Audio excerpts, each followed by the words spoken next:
Calends of Junius, 105 of our era. Dawn breaks over the Danubius River near the Roman fortress of Drobeta. A damp, gray mist clings to the water, a ghostly shroud concealing the far bank. From this southern shore, in the province of Moesia Superior, the river appears less like a waterway and more like a vast moving sea, a swirling, muscular barrier of brown water nearly 1 mile wide. The air is thick with the smell of wet earth, wood smoke from 1,000 campfires, and the metallic tang of polished iron. For weeks, this has been the view for the greatest army the world has ever seen. An army that has gone nowhere. The low murmur of over 100,000 men, legionaries from the 5th Legion Macedonica, the 13th Legion Gemina, auxiliaries from across the known world, rises with the sun. You can hear the rhythmic clatter of mess kits, the gruff orders of centurions, the distant whinny of cavalry horses. But beneath it all lies a palpable tension, a coiled spring of frustration. They are a weapon forged for conquest, yet here they stand, staring at water. Their enemy, the fierce Dacian king Decebalus, watches from the forested mountains on the other side, using this great river as his shield. At the center of this static power stands the emperor himself, Caesar Nerva Trajanus Augustus, Optimus Princeps, the best of rulers. He is not a man of palaces and silk robes, but of the camp and the leather tunic. His face, etched by campaigns in Germania and Pannonia, is a mask of stern impatience as he gazes across the Danubius. His generals, men like Lucius Licinius Sura, stand with him, their ornate armor a stark contrast to the emperor's practical military dress. They have offered solutions, of course. A fleet of barges, a slow, precarious ferry operation that would take weeks to move the army across, legion by legion. Weeks that would give Decebalus ample time to pick off their landing parties to turn the crossing into a bloodbath. Trajan dismissed it all with a flick of his wrist. He did not conquer by half measures. He needed his entire force on Dacian soil, not in a week, but in a day. He needed a road where there was only water. Standing slightly apart from the circle of hardened commanders is a figure who seems out of place. He is not a Roman by birth, but a Syrian Greek from Damascus. He wears no armor, only the simple tunic of a citizen. This is Apollodorus, the master builder, the architectus. His eyes are not on the distant mountains, but on the river itself. He observes the eddies, the speed of the current, the way the water pulls at the reeds along the bank. While the generals see a tactical problem, Apollodorus sees a physics problem, a question of buoyancy, stress, and anchor points. He had built forums, baths, and triumphal arches for Trajan in Rome, monuments of stone and marble meant to last for eternity. But here, on the savage frontier, the emperor was asking him not for a monument, but for a miracle. A temporary one, but a miracle nonetheless. Trajan finally turns from the river, his gaze falling upon the architect. The murmuring generals fall silent. The river holds us, Apollodorus. The emperor's voice is low, a gravelly sound of command. Decebalus mocks us from his fortress. The legions wait. What is your solution? Apollodorus takes a slow, deliberate step forward, meeting the emperor's gaze. The air around them is heavy with the silent doubt of the military elite. These were men who understood siege towers and earthwork ramparts, the brutal geometry of the battlefield. What this Syrian proposed was something else entirely. Unfolding a heavy roll of papyrus, Apollodorus kneels and spreads it on a campaign table, weighting the corners with smooth river stones. The generals crowd in, their crested helmets casting long shadows over the intricate drawings. There, inked with meticulous precision, is not a bridge as any of them had ever conceived it. It is a monster, a serpent of wood and iron stretching across the entire width of the Danubius. Not a bridge of stone, Imperator, Apollodorus begins, his voice steady, cutting through the morning chill. Not yet. For that, we need years. You need to cross in days. What I propose is a via navalis, a road of ships. He gestures to the drawings. They show hundreds of broad, flat-bottomed barges identical in dimension, arranged in a perfect, unbroken line from shore to shore.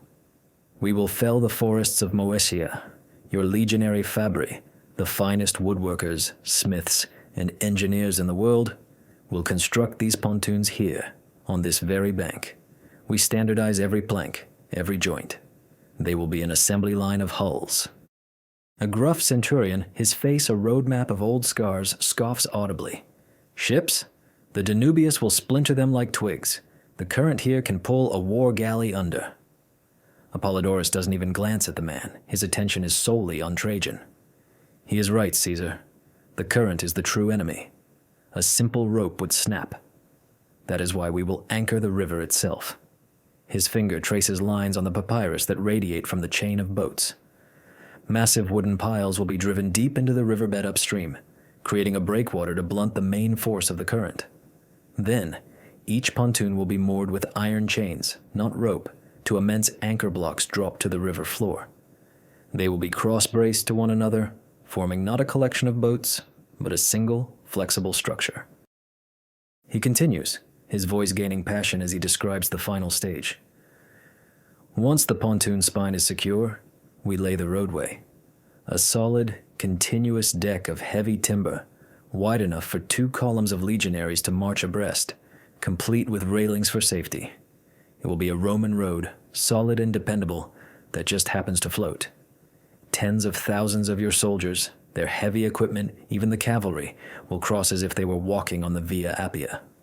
From sunrise to midday, the entire forward army will be on Dacian soil, formed up and ready for battle. The sheer audacity of the plan hangs in the air. To chain the Danubius? To build a mile-long highway on water in a matter of weeks? It sounded like madness, a poet's dream. Trajan remains silent, his eyes scanning every detail of the scroll. He traces the lines of the chains, the joints of the timber decking, the formation of the breakwater piles. He is not seeing a drawing. He is seeing the logistics, the manpower, the sheer imperial will required to bring it to life. He looks up from the papyrus, past Apollodorus, and back toward the river, which swirls and churns, ignorant of the plan to tame it. Finally, he turns to his quartermasters and engineers. "The forests of Moesia," he commands, his voice leaving no room for argument, "fell every oak and pine that Apollodorus requires. Every blacksmith in the legions is to forge chains and nails. Every faber is to report to the architect. You have the might of Rome at your disposal, Apollodorus. Show me this road of ships." The emperor's command did not just echo. It detonated. The sprawling Roman camp, for weeks a place of disciplined waiting, transformed overnight into the largest, most ferocious construction site on Earth. The legions were not merely an army. They were a self-contained industrial engine, and Apollodorus was now its chief operator. The quiet tension of the dawn watch was replaced by a thunderous, ceaseless symphony of labor.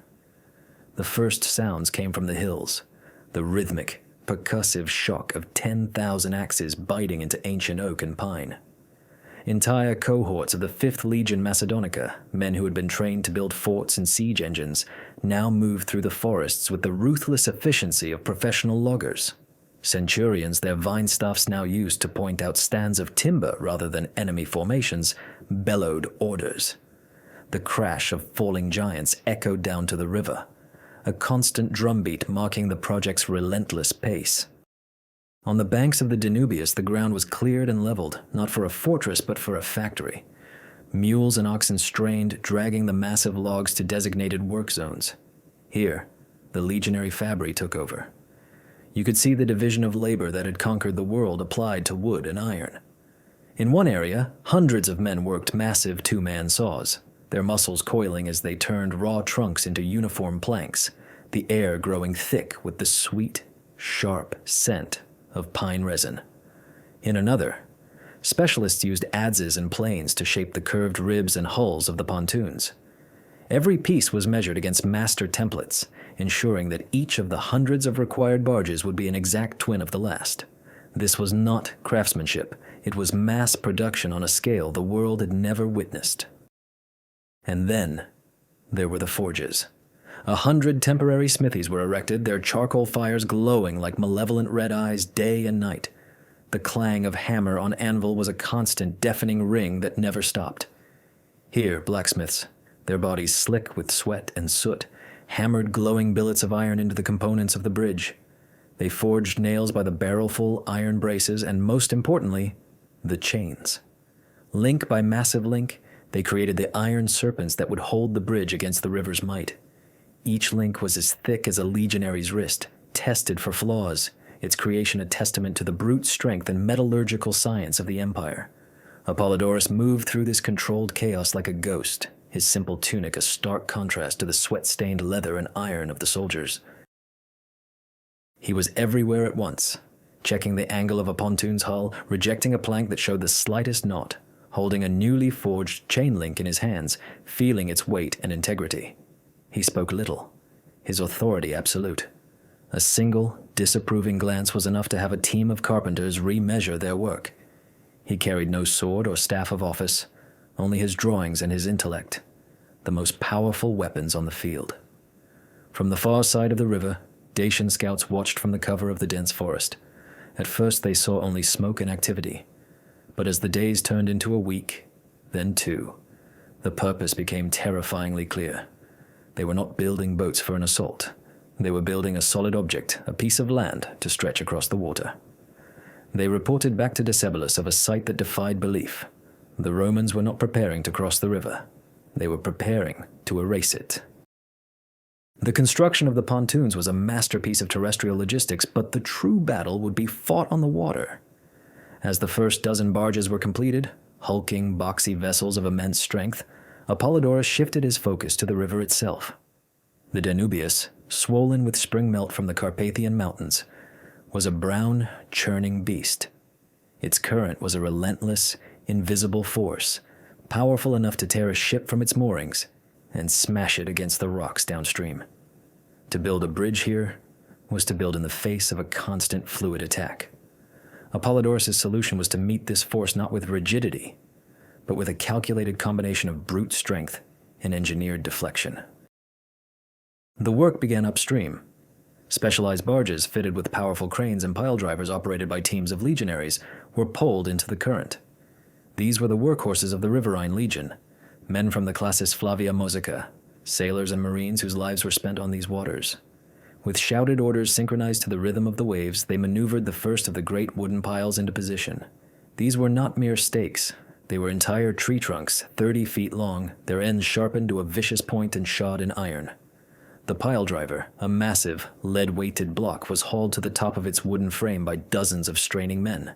A centurion roared the command, the rope was cut, and with a sound like thunder, the weight crashed down, driving the pile a foot deep into the riverbed. Again and again, the weight was raised and dropped, the percussive thump, thump, thump echoing across the water, a declaration of war against the river itself. They worked in a V formation, a triangular breakwater pointing directly into the throat of the current, designed to split the main force of the water and create a pocket of relatively calmer water behind it where the bridge would lie. It was brutal, dangerous work. Men fell into the frigid water, saved only by ropes tied around their waists. Tools were swept away. The river fought back with silent, immense pressure. Yet, hour by hour, the line of piles grew, a man-made reef emerging from the depths. At the same time, another fleet of barges began the even more critical task of placing the anchors. Each anchor was a colossal block of quarried stone, weighing several tons, with a heavy, forged iron ring set into its top. Lowered by creaking cranes, these behemoths plunged into the river, vanishing into the murky depths with a great eruption of water, their immense weight digging them deep into the mud and gravel of the riverbed. Divers, holding their breath for impossible lengths of time, went down to confirm their seating, their iron chains trailing up to the surface like umbilical cords. Finally, the day came to place the first pontoon. Guided by ropes from both the shore and the anchor barges, the massive wooden hull was floated into position. It bucked and swayed, a toy in the powerful current. Legionary engineers, balanced precariously on its deck, worked with frantic speed. They grabbed the end of the first iron chain, hauling it up from the water, its links slick with mud. With hammers and iron pins, they shackled the pontoon to its deep water anchor. Then, they secured it to its twin on the shore. A cheer went up from the thousands watching on the bank. One small piece of the road was in place. It was no longer just a plan on papyrus. It was real. For the first time, a part of the Roman army was permanently affixed to the Danubius, not sailing upon it, but tethered to it. a first step in a conquest that would begin not with the sword, but with the hammer and chain. With the first pontoon anchored, the process became a relentless, disciplined cycle, repeated over and over with the brutal efficiency of a legionary drill. A new pontoon would be floated out from the assembly yards on the shore. Teams of sailors from the river fleet, men who knew the Danubius intimately, would guide it with long poles and tow ropes into the narrow gap beside its anchored predecessor. For a few tense moments, the untethered hull would be at the mercy of the current. A multi-ton beast of timber straining to break free and hurtle downstream. But before it could escape, the engineers would act. With practiced speed, they would lash it to the completed section of the bridge, securing it temporarily while the primary chains were brought to bear. From the anchor barges, the next great iron chain would be hauled up from the depths, dripping river water and trailing silt. The clang of the sledgehammers driving the massive locking pins home became the heartbeat of the project, a rhythmic metallic pulse that echoed from bank to bank. Once the anchor chain was secure, another team would begin cross-bracing the new pontoon to the one beside it. They laid enormous timber beams across the two hulls, bolting them down with iron braces to create a single, rigid platform. This was the genius of Apollodorus's design. It was not a string of individual boats, but a unified, articulated structure. It had the flexibility to ride the swell of the river, yet the strength to resist the immense lateral pressure of the current. The bridge grew outward into the river, a modular, artificial peninsula of wood and iron. As the structure extended further from the shore, into the deeper and faster-moving central channel, the dangers intensified. The river's power was greatest here. One stormy afternoon, a sudden squall swept down from the mountains, whipping the Danubius into a frenzy of white-capped waves. A pontoon, not yet fully secured, broke its temporary ropes.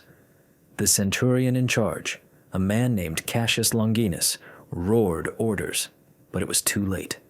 The massive hull, weighing dozens of tons, twisted and slammed against the completed section with a sickening crunch of splintering wood.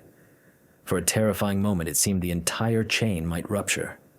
But the iron chains held. The anchor points deep in the riverbed did not yield. The cross-bracing distributed the shock along the length of the bridge. The structure groaned and shuddered, but it did not break. The rogue pontoon, its hull breached, was eventually corralled downstream. The incident, a near disaster, served only to prove the fundamental soundness of Apollodorus's engineering. Finally, the day arrived when the bridge stretched more than halfway across the river. It snaked out from the Motian bank, a stable, growing causeway. Now the final phase began. Behind the team setting the new pontoons came the road builders, following the same principles they used to construct thousands of miles of imperial highways across the empire. They laid a foundation of heavy wooden joists across the decked pontoons. On top of this, they spiked down a roadbed of thick, flat-sawn planks, fitting them so tightly together that not a sliver of light could be seen between them. To complete the effect, they built sturdy railings on either side. Standing on the completed section, you no longer felt like you were on a boat. The sway was minimal, the surface solid. It felt like Roman earth. An Optio, testing the surface with his hobnailed caligae, remarked to his men that it was a better road than the one leading to his village in Hispania. Trajan himself came to inspect the progress, walking out to the very end of the completed section. He stood there, 100 yards out into the previously impassable river, the Dacian shore now seeming tantalizingly close. He placed his hand on the wooden railing, felt the deep, steady vibration of the water moving beneath him, and a rare smile touched the lips of the Optimus Princeps. The miracle was taking shape. Just before dawn on the calends of Julius, less than a month after the first timber was cut, the final pontoon was locked into place. The hammering stopped. An unfamiliar silence fell over the Danubius, broken only by the endless rush of water beneath the newly completed structure. The bridge was a marvel, a stark, straight line of human will imposed upon the curving chaos of nature. It connected the Roman world to the barbarian lands, a mile-long umbilical cord of timber and iron. From the Dacian shore, where centuries had watched in disbelief, it must have looked as though the enemy bank had simply grown a long wooden finger and touched their soil. There was no grand ceremony, no speeches. The purpose of this bridge was not art, but war. As the first rays of the sun struck the standards of the legions, The sound that replaced the silence was the rhythmic, pounding tramp of thousands of hobnailed boots. The 13th Legion Gemina had the honor of the vanguard. Column after column, cohort after cohort, they marched onto the bridge. Their shields, emblazoned with the legionary lion, formed a glittering, moving wall of red.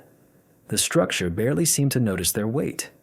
It dipped slightly, settling into its task, the wood groaning a low, deep note of acceptance. The legionaries, men accustomed to marching on solid ground, moved with a focused, disciplined tread, their eyes fixed on the far bank. They could feel the immense power of the river flowing just feet beneath them, a deep, resonant vibration that traveled up through the soles of their military sandals, a constant reminder of the incredible feat they were part of. Behind the infantry came the baggage train, hundreds of mules laden with supplies, their hooves clattering on the wooden planks. Then came the siege engines, disassembled and carried on heavy wagons that rumbled across the bridge. The catapults, the ballistae, the components for siege towers. Their weight tested the bridge to its limits, but Apollodorus's calculations held. The linked pontoons distributed the load perfectly, each hull taking its share of the immense strain. Finally, the cavalry trotted across, the clatter of their horses' hooves a sharp counterpoint to the infantry's steady tramp. The sight was breathtaking, a river of steel and leather flowing over a river of water. An entire Roman army, more than 50,000 strong in this initial wave, pouring into Dacia not in a fragile, piecemeal amphibious assault, but as a single, unstoppable force, marching on dry land where only hours before there had been a raging torrent. Trajan and his generals, including Apollodorus, stood on a small rise on the Moesian bank, watching the flawless execution of the crossing. The emperor's face was impassive, but his eyes followed the eagle standard of the lead legion as it finally stepped onto Dacian soil. The Vexillarius planted the standard firmly in the earth, claiming the far bank for Rome. A great roar erupted from the legions, a sound of triumph and pent-up aggression that rolled back across the water. Decebalus's greatest defense had been neutralized. The shield of the Danubius had been broken not by swords or ships, but by saws and chains. Apollodorus of Damascus had not simply built a bridge. He had moved the very border of the Roman Empire. The war for Dacia could now begin in earnest, not at the water's edge, but deep within the heart of the enemy's homeland.